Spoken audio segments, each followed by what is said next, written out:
रहीम अस्सलाम वालेकुम। Welcome to PHP docs. मैं हूं आपका मेज़बान मोहम्मद अफजल। अच्छा, आज हम लोग स्टार्ट करेंगे PHP के फंक्शंस को। तो फंक्शंस पे इधर क्लिक करते हैं। रियली इंटरेस्टिंग टॉपिक है आज का। अच्छा, बिल्ट इन फंक्शंस और यूज़र डिफाइंड फंक्शंस ये होते हैं कि बिल्ट इन PHP के अपने बिल्ट इन होते हैं, मतलब जो रिजर्व वर्ड्स, जस्ट लाइक इस तरह भी हमने str2 अपर किया है, str2 लोअर किया है, काउंट के मेथड हो गए, ठीक है। ये सब PHP के बिल्ट इन फंक्शन है और ये 1000 से ऊपर है और यही इसकी सबसे बड़ी खूबी है कि ये बहुत ज़्यादा मतलब इन्होंने ये बिल्ट इन फंक्शंस दिए हुए हैं, ठीक है जी।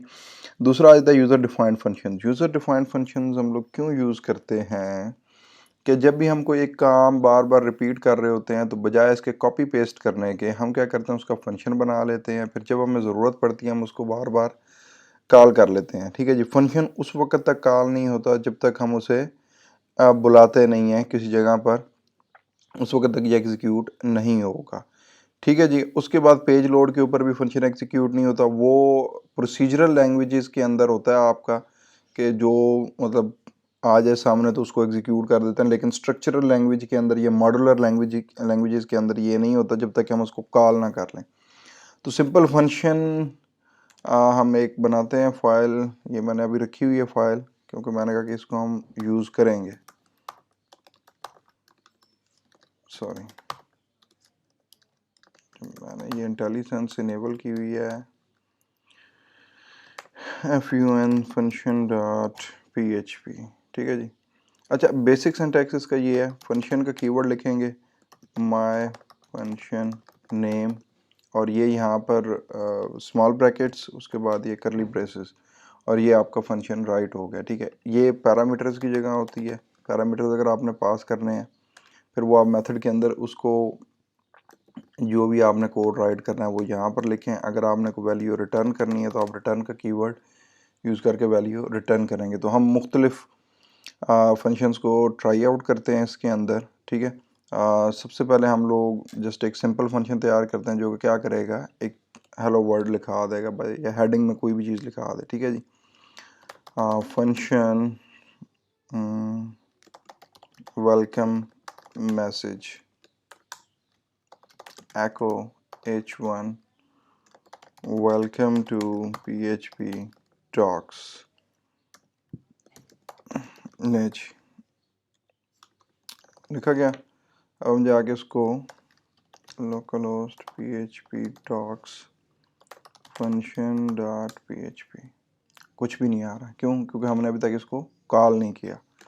जब हम इसको कॉल करेंगे तब जाके ये कॉलिंग फंक्शन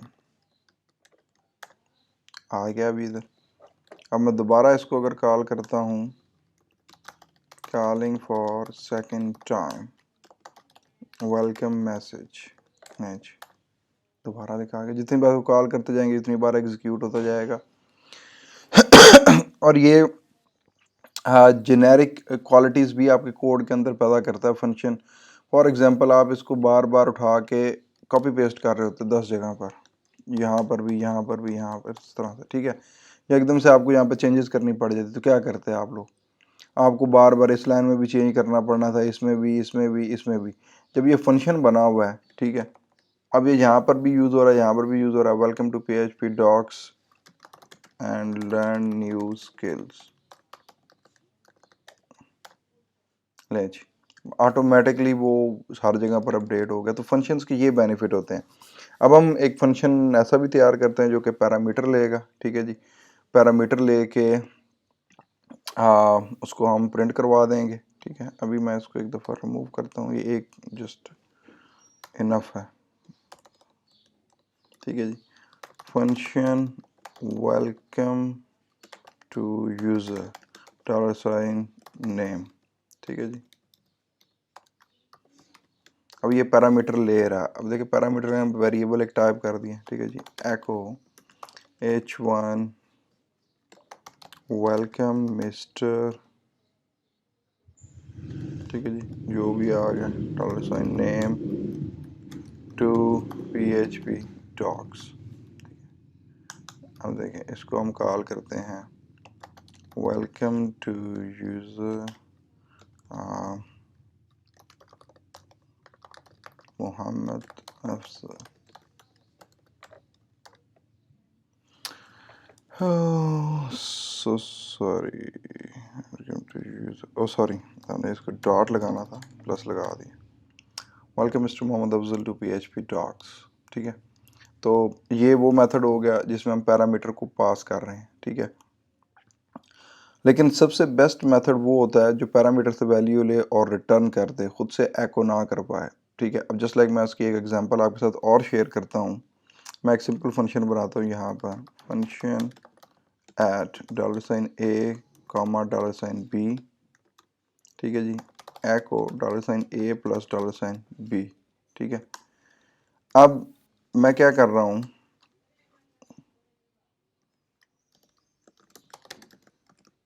इस मेथड के अंदर दो पैरामीटर्स ले रहा हूँ, उनको प्रिंट अब प्लस करवा के प्रिंट करवा रहा हूँ। ठीक है, यहाँ पे कर देता हूँ एट 20,15।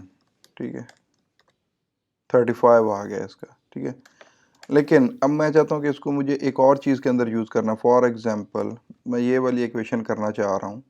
मैं अब क्वेश्चन आप लोगों के सामने लिख देता हूँ।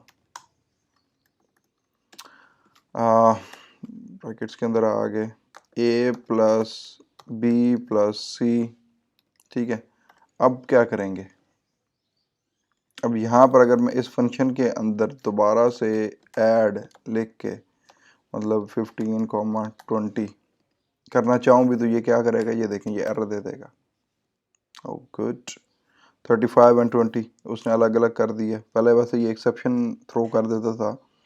ठीक है, अब उसने क्या काम किया, इसको अलग प्रिंट कर दिया, उसको अलग प्रिंट कर दिया। ठीक है, तो एक सेंस नहीं बन रही इस चीज़ के अंदर। हमें एक चीज़ चाहिए रिजल्ट के अंदर। ठीक है, तो उसका हल क्या है कि हम चीज़ को क्या करें, रिटर्न करें, फिर आगे से जिस तरह से चाहें हम उसको मैनिपुलेट करते रहें। ठीक है, तो ये आप देखिएगा रिजल्ट इस दफ़ा एको भी क्या करेगा, 15 20 35 35 प्लस 20 55, ये अब उसने रिजल्ट दे दिया।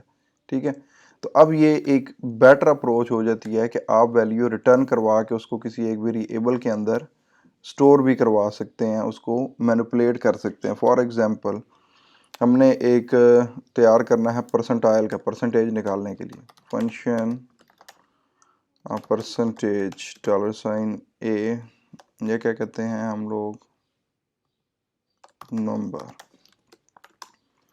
अच्छा, यहाँ पर हम क्या लिखते हैं, percentage equal to $number divided by 100, और उसके बाद हम लोग क्या करेंगे, मल्टीप्लाई बाय 100। ठीक है,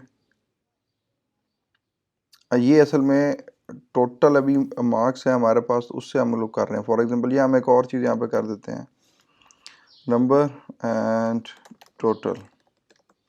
टोटल देना भी ज़रूरी होता है। समटाइम हम लोग हमारे पास फॉर एग्जांपल चलें इन केस 100 नंबर का पेपर है तो उसमें तो 100 में से ही परसेंटेज निकालते हैं, लेकिन कुछ होते हैं जिनके 75 मार्क्स होते हैं। ठीक है, अब उसके हम किस तरह से निकालेंगे। ठीक है, तो रिटर्न $परसेंटेज।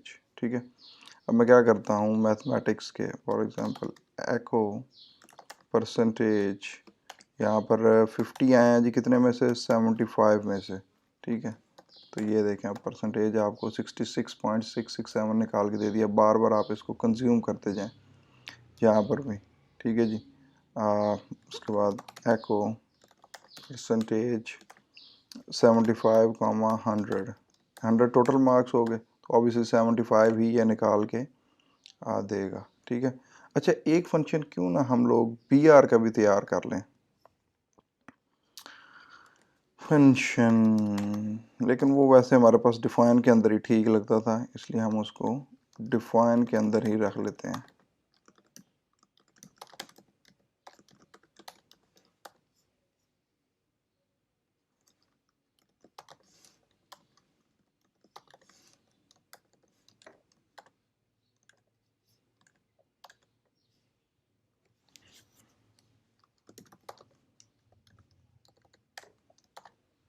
नहीं, दैट्स गुड।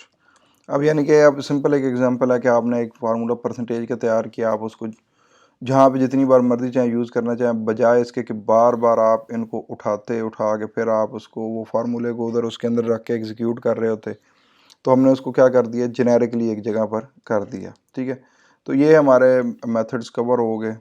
मतलब सिंपल मेथड भी हमने कवर कर लिया, पैरामीटर के साथ भी कवर अप कर लिया, रिटर्न वैल्यू के साथ भी। एक चीज़ रहती है बाय रेफरेंस। बाय रेफरेंस में क्या होता है कि जो पैरामीटर हम पास कर रहे होते हैं ना, अब फॉर एग्जांपल ये पैरामीटर हमने ये वाला है, ठीक है, ये अब इस बाउंड्री के अंदर ही रहेगा। ठीक है, लेकिन जब हम कोई भी चीज़ बाय रेफरेंस पास करते हैं तो क्या करता है, परसेंटेज को, फॉर एग्जांपल मैं आपको करके दिखाता हूँ, function by reference, ampersand का साइन लगता है। ठीक है जी, उसके बाद डॉलर साइन काउंटर।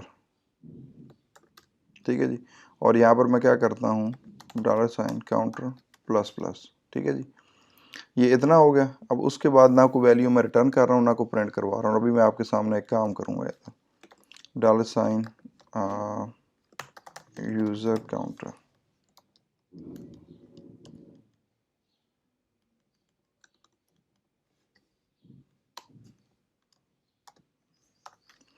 ज़ीरो। ठीक है जी, by ref dollar sign user count. और अभी आप देखिएगा 2 3 4 5 6, एंड इधर आके मैं करूँगा एक चीज़, echo dollar sign user count and br। देखें 6 आ गया।